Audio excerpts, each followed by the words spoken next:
तो हरियाणा वालों क्या बना, कल चॉकलेट खाई कि नहीं खाई? तो जिन स्टूडेंट्स ने हमारा प्रीवियस लेक्चर देखा था, एसओएम के प्रीवियस ईयर क्वेश्चंस वाला वीडियो अगर आपने देख लिया है तो उनको समझ में आएगा कि एक क्वेश्चन मैंने आपको जिसको चॉकलेट क्वेश्चन कहा था वो करने के लिए दिया था। अगर आपने नहीं सॉल्व किया तो कोई बात नहीं, मैं इस वीडियो के सबसे स्टार्टिंग में पहले उसी क्वेश्चन को सॉल्व करूंगा। तो हम बात कर लेते हैं एचपीएससी ने जो लॉन्च की हैं, अनाउंस की हैं 153 वैकेंसीज एसडीओ की बम्पर वैकेंसीज निकली हैं। बहुत अच्छा मौका है आपके लिए एसडीओ बन जाने का। तो उसके सॉल्यूशंस हम डिस्कस कर रहे हैं जो 2023 में एग्जाम हुआ था, क्योंकि अप्रॉक्सीमेटली सेम ही लेवल का एग्जाम इस बार भी आएगा। तो स्क्रीनिंग टेस्ट 1 के सॉल्यूशंस हम 2023 एग्जाम के डिस्कस कर रहे हैं सबसे पहले। अब सब्जेक्ट वाइज सब्जेक्ट कर रहे हैं हम, तो पहले एसओएम के कर चुके हैं, अब आरसीसी के प्रीवियस ईयर क्वेश्चन डिस्कस कर रहा हूं मैं आज। तो आप जानते हैं अभी तक 153 वैकेंसीज निकली हैं। अगर आपने अभी तक हमारा व्हाट्सएप ग्रुप नहीं ज्वाइन किया है तो डिस्क्रिप्शन बॉक्स में अवेलेबल है उसका link, please join it for latest tips and tricks, strategies और प्रिपरेशन कैसे करनी है, एग्जाम की अपडेट्स, सब कुछ हम आपको वहाँ पर बताते रहेंगे। और अगर अभी तक आपने CIZplus.com पर जाकर खुद को रजिस्टर नहीं किया है तो जल्दी से जाकर कर लें, क्योंकि वहाँ पर एक फ्री कोर्स अवेलेबल है जिसमें आपको प्रीवियस ईयर पेपर्स मिल जाएंगे हरियाणा के, दैट इज़ एब्सोल्युटली फ्री। और उसके अलावा एक पेड पैक भी है जिसमें हम आपको स्मैश करवाएंगे इस HPSC एग्ज़ाम को। तो उसका नाम स्मैश पैक रखा गया है, हरियाणा स्मैश पैक, जिसमें आपको सभी स्ट्रीमलाइंड वीडियोस मिलेंगे, सारे सब्जेक्ट्स के कॉम्प्रिहेंसिव वीडियोस मिलेंगे, कुछ सब्जेक्ट्स के test series, workbook, study material, live doubt sessions and what not, सब कुछ मिलेगा जो कि आपकी प्रिपरेशन के लिए ज़रूरी है। तो स्टार्ट करते हैं हम। तो ये एग्ज़ाम आई होप सबको पता है कि 8 अगस्त को ये वैकेंसी निकली थी, 12 अगस्त से ये स्टार्ट हो जाएगी। इसका जो फिलिंग है वो स्टार्ट हो जाएगा और 1 सितंबर तक ये चलेगा। 1 सितंबर 5 PM तक लास्ट डेट है। hpsc.gov.in पर जाकर आपको अप्लाई करना है। तो हम बात कर रहे हैं HPSC 2023 screening test fully solve करूंगा मैं, 100% सॉल्यूशन आपको दूंगा, हर क्वेश्चन का सॉल्यूशन दूंगा टॉपिक बाय टॉपिक। बस आपको मेरे साथ जुड़ना है। और आपको अगर आप इस यूट्यूब चैनल पर नए हैं तो सबसे पहले इस चैनल को सब्सक्राइब कर लें, और अगर एंड में वीडियो अच्छा लगे तो लाइक ज़रूर करें और अपने फ्रेंड्स के साथ इसको शेयर भी कर सकते हैं। सो फर्स्ट क्वेश्चन जो कि है चॉकलेट क्वेश्चन, जो कि मैंने दिया था प्रीवियस सेशन में, एसओएम का एक क्वेश्चन पूछा गया है, bending moment at the fixed end of the propped cantilever beam shown is. तो हमें यहाँ पर बेंडिंग मोमेंट पूछा गया है इस फिक्स्ड एंड पर। ये स्पैन है B, ये है A, तो टोटल स्पैन है A+B। ये है प्रॉप्ड, यानी कि यहाँ पर एक सपोर्ट लगी है, और ये एक लोड लगाया गया, concentrated load at free and, P load लगाया गया है। तो यहाँ पर मुझे बेंडिंग मोमेंट निकालना है। तो ये एक अच्छा क्वेश्चन मैं मानूंगा, मतलब एसडीओ के हिसाब से ये रैंक डिसाइडर क्वेश्चन होते हैं, क्योंकि ये हर स्टूडेंट नहीं कर पाता सॉल्व। जिनका बेसिक फंडामेंटल अच्छा है, जिन्होंने प्रैक्टिस की हुई है, वही इस क्वेश्चन को सॉल्व कर पाएंगे। तो देखिए, है ये ईजी क्वेश्चन, टफ नहीं है। देखिए इसमें करना क्या था, मैं आपको एक सॉल्व करके दिखाता हूँ। इसको अगर मैं कैंटिलीवर बीम को बनाऊँ, क्या मैं ऐसे बना सकता हूँ, यहाँ पर एक फिक्स्ड सपोर्ट लगी है, ये तो हो गया हमारा, देखिए यहाँ पर क्यों नहीं होती, ये है स्पैन, एक मिनट यहाँ पर लगाता हूँ, ये क्या इशू आ रहा है, हाँ अब बन गई। तो ये तो हो गया हमारा रिएक्शन, लेट अस से मैं इस रिएक्शन को R कह देता हूँ, R। और यहाँ पर एक मैं कंसंट्रेटेड लोड P को इधर शिफ्ट कर दूंगा, और यहाँ पर एक मूवमेंट भी मान सकता हूँ मैं, इस मूवमेंट को मान सकता हूँ। एक मिनट, नई स्लाइड पर करते हैं। ये मान लेते हैं R है, और यहाँ पर एक कंसंट्रेटेड लोड P लग गया, और इसके अलावा एक मूवमेंट लग गया P × A, और ये है B, ऐसा ही है ना। देखिए आप देख रहे हैं ना कि यहाँ पर सेम मैंने बेसिकली क्या किया, जो फ्री एंड पर ये कंसंट्रेटेड लोड लगा था, ये P वाला, इसको इधर शिफ्ट कर लिया, और इसकी वजह से एक मूवमेंट मान लिया P × A का। तो इसकी वजह से एक मूवमेंट मान लिया P × A। इसको हम इक्विवेलेंट डायग्राम ऐसा बना सकते हैं कि नहीं बना सकते? बहुत ईजी है, बिल्कुल बना सकते हैं। तो लोड ऊपर से लग रहा है P, नीचे से रिएक्शन आ रहा है R, और एक मूवमेंट आ गया P × A, ये स्पैन है B। अब मुझे यहाँ पर फिक्स्ड एंड मूवमेंट निकालना है। तो सबसे पहला मेरा टारगेट रहेगा कि मेरे को ये एनालाइज करना है इस रिएक्शन को। इस रिएक्शन को एनालाइज करने के लिए मुझे, क्योंकि एक इनडिटर्मिनेट स्ट्रक्चर बन गया है, इंडिटरमिनेट स्ट्रक्चर यानी कि वो स्ट्रक्चर जिसमें मैं सिर्फ इक्वेशंस ऑफ इक्विलिब्रियम यूज़ कर कर सॉल्व नहीं कर सकता। तो मुझे एक एडिशनल इक्वेशन चाहिए, तो यहाँ पर मैं कंपैटिबिलिटी इक्वेशन लगाऊंगा। कंपैटिबिलिटी इक्वेशन होती है कि इस पॉइंट पर जो डिफ्लेक्शन रहेगी वो ज़ीरो रहेगी, क्योंकि एक प्रॉब्ड एंड है, यहाँ पर डिफ्लेक्शन ज़ीरो रहेगी। तो मैं क्या करूँगा कि इस P की वजह से डिफ्लेक्शन नीचे जाएगा और इस मूवमेंट की वजह से भी डिफ्लेक्शन नीचे जाएगा, जबकि R की वजह से डिफ्लेक्शन जाएगा ऊपर, तो नेट डिफ्लेक्शन ज़ीरो होगा। तो आप जानते हैं कैंटिलीवर पर एक फ्री एंड पर अगर लोड लगा है, कंसनट्रेटेड लोड, उसकी वजह से कितना होता है डिफ्लेक्शन, PL³/3EI, यही होता है ना। तो मैं कर लूँगा PB³/3EI, ऐसा कर सकता हूँ। ये डाउनवर्ड डिफ्लेक्शन, और इस मूवमेंट की वजह से भी डाउनवर्ड जाएगा। मूवमेंट की वजह से कितना होता है, ML²/2EI, ये याद रहना चाहिए आपको। तो M कितना है यहाँ पर, P×A, L है स्पैन यानी कि PB²/ML²/2EI। तो ये टोटल डाउनवर्ड डिफ्लेक्शन हो गया, और up it is equal to upward deflection, क्योंकि नेट डिफ्लेक्शन यहाँ पर जीरो रहेगी, तो इसलिए इज इक्वल टू, अब ये R जो रिएक्शन है इसकी वजह से PL³/3EI, कंसनट्रेटेड लोड जब लगता है, तो R × B³/3EI। तो जब आप इसको सॉल्व करेंगे, इसको इजीली सॉल्व करेंगे, तो यहाँ सर आपका R निकल जाएगा। ये रिएक्शन आप एनालाइज कर सकते हैं, और इस R की मैं वैल्यू बता देता हूँ क्या है, आप सॉल्व कर सकते हैं इसको इजीली। P+3/2A/B × P, ये है P+3/2A/B × P, ये मैंने सॉल्व किया हुआ है, मतलब जस्ट आप इसको सॉल्व कर सकते हैं, कुछ भी नहीं है इसमें, बेसिक मैथमेटिक्स। तो यहाँ से आपने रिएक्शन सॉल्व कर लिया। अब जैसे ही आप रिएक्शन सॉल्व कर लेते हैं, तो अब आप फिक्स्ड एंड मोमेंट यहाँ पर बता सकते हैं। अब इस मोमेंट कैसे बताएंगे, देखिए बहुत इजी है।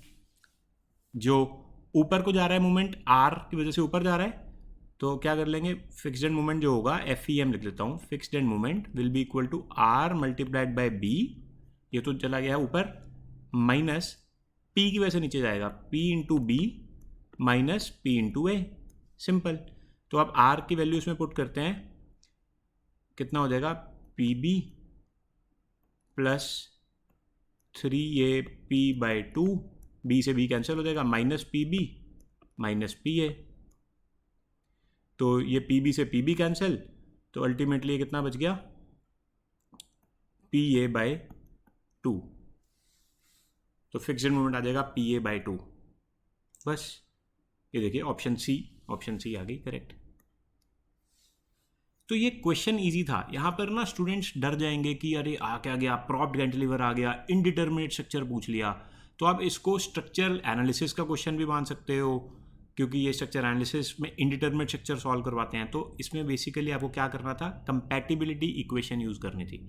आई होप आपको ये समझ में आया। ईजी था ये, टफ नहीं था। द ओनली थिंग वॉज कि एक अच्छे लेवल का क्वेश्चन था, स्ट्रेट फॉरवर्ड क्वेश्चन नहीं था, आपको सॉल्व करना आना चाहिए। तो इसमें आपको डिफ्लेक्शन भी पता होनी चाहिए कैसे करते हैं। अब बात करते हैं आरसीसी के क्वेश्चंस की।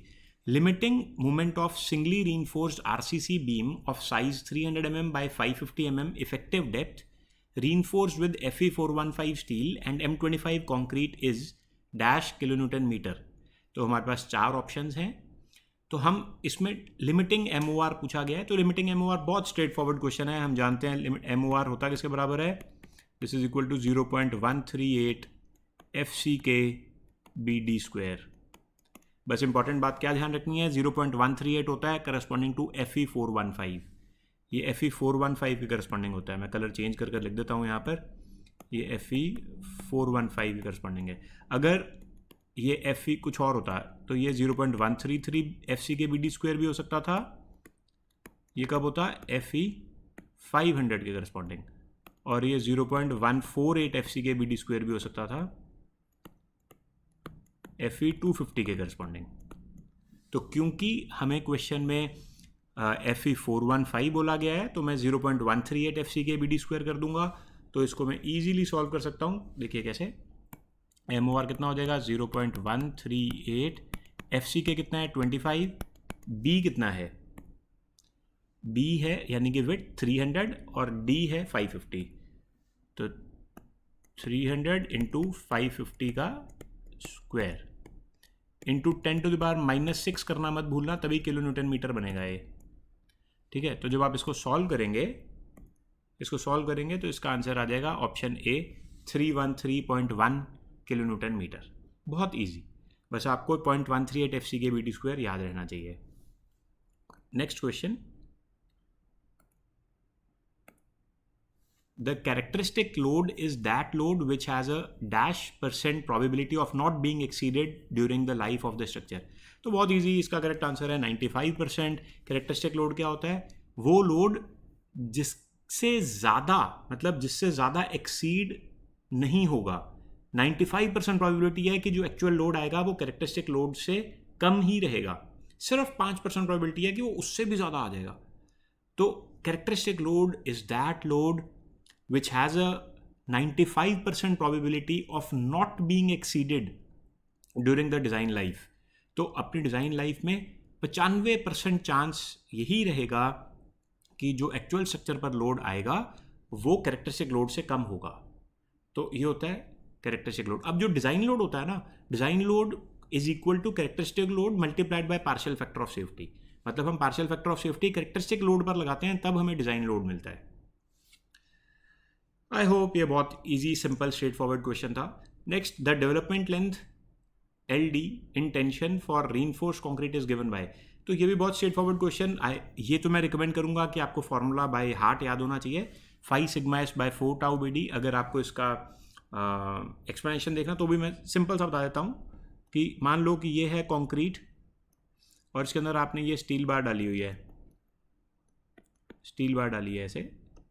अब लेट्स से कि यहाँ पर आप इसको टेंशन से पुल कर रहे हैं, तो T अगर आप पुल करते हैं तो यहाँ पर बॉन्ड स्ट्रेस आएगा ना, बॉन्ड स्ट्रेस डेवलप हो जाएगा कुछ इस तरह से, इस तरह से डेवलप होगा बॉन्ड स्ट्रेस। तो बॉन्ड स्ट्रेस हम टाउ BD से रिप्रेजेंट करते हैं। तो यहाँ पर जो बॉन्ड स्ट्रेस की वजह से फोर्स आएगी वो T के बराबर होगी, बस यही करना है। तो कैसे कर सकते हैं, यहाँ पर भी नेक्स्ट स्लाइड में लिखता हूँ।